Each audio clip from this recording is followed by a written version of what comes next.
जब हम भारत की बात करते हैं तो हमारे मन में एक ऐसे देश की छवि उभरती है जहां विभिन्न प्रकार की संस्कृतियों और धर्मों के लोग एक साथ हैं।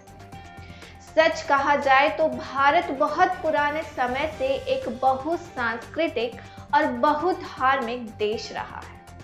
आस्था इन सब संस्कृतियों और धर्मों को एक साथ रहने का केंद्र बिंदु रही है।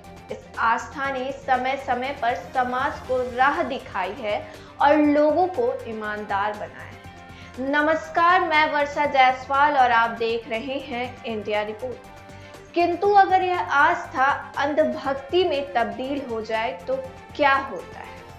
ऐसे स्थिति में व्यक्ति न केवल अपना बल्कि समाज को भी अहित करता है। बीते समय में ऐसी अनेक खबरें आई हैं जिनमें न जाने कितने लोग आस्था के चक्कर में अंधविश्वास का शिकार बने। ऐसे में जानना सामयिक रहेगा कि अंधविश्वास की जड़ें हमारे समाज में कितनी गहरी है और क्या इससे निकलना संभव है। भारत में आस्था के नाम पर धंधा होता रहता है। अभी हाल ही में खबर आई है कि दिल्ली के संत नगर इलाके के एक घर के 11 लोगों की रहस्यमय स्थितियों में मौत हो गई। प्रारंभिक जांच में पुलिस को पता चला कि ये लोग किसी तांत्रिक के संपर्क में थे। वह तांत्रिक अभी तक पुलिस की पकड़ में नहीं आया है।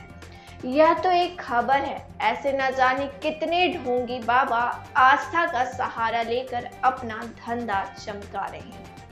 एक समय बाद इनमें से कई बाबा इतने ताकतवर हो जाते हैं कि पुलिस प्रशासन भी इनके ऊपर कार्यवाही करने से डरता है। लोगों में इनकी लोकप्रियता का फायदा उठाकर नेता भी इन्हें शह देते हैं।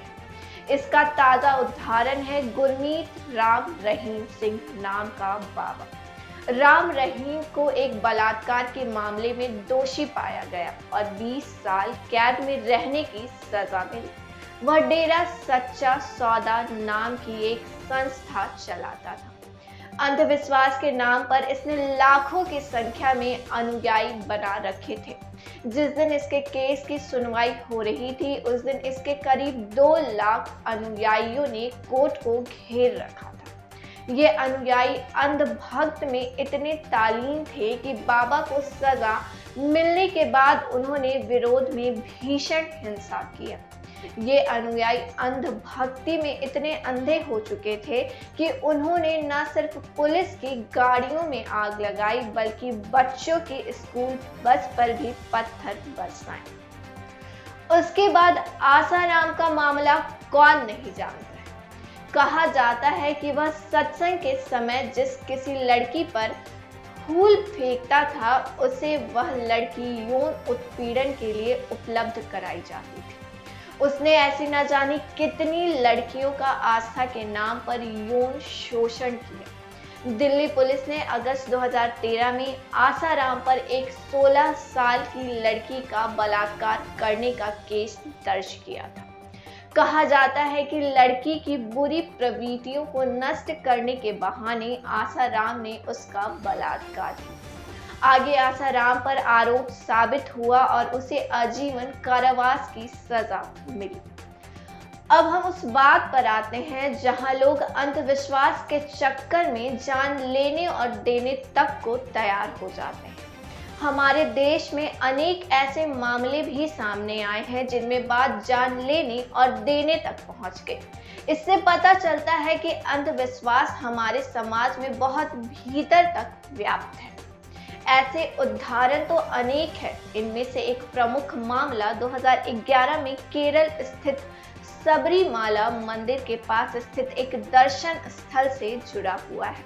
असल में यहाँ दर्शन करने आने वाले लोगों के बीच यह अंधविश्वास व्याप्त था कि शाम के समय में इस दर्शन स्थल में मकर ज्योति का प्रकाश पड़ता है। यह प्रकाश जिसके भी ऊपर पड़ जाता है उसका जीवन धन्य हो जाता है।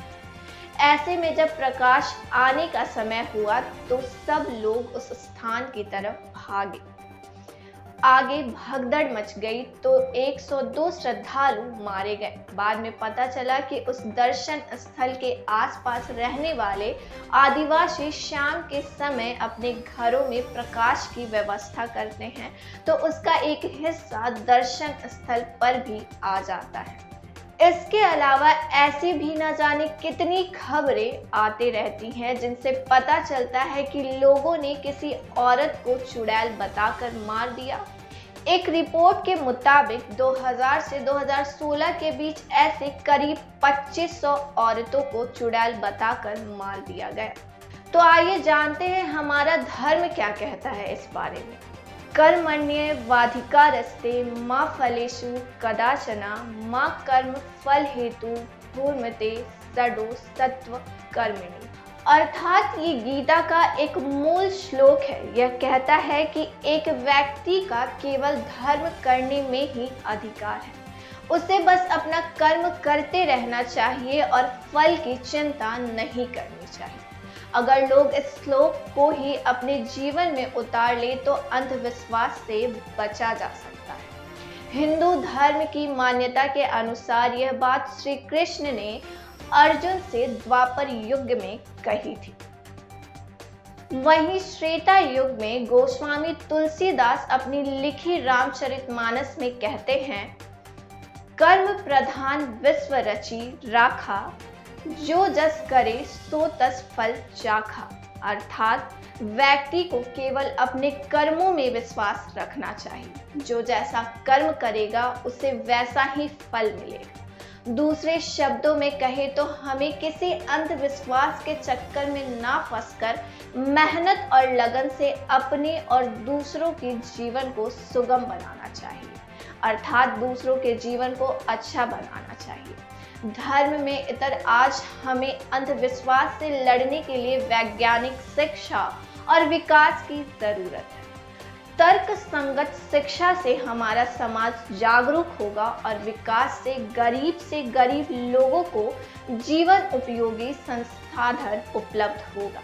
ऐसा होने पर उन्हें अपने जीवन को सुगम बनाने के लिए किसी अंधविश्वास में फंसने की जरूरत ही महसूस नहीं होगी। फिलहाल इस जानकारी में मेरे साथ बस इतना ही। ऐसे ही और जानकारियों के लिए मेरे साथ जुड़े रहें और देखते रहें इंडिया रिपोर्ट।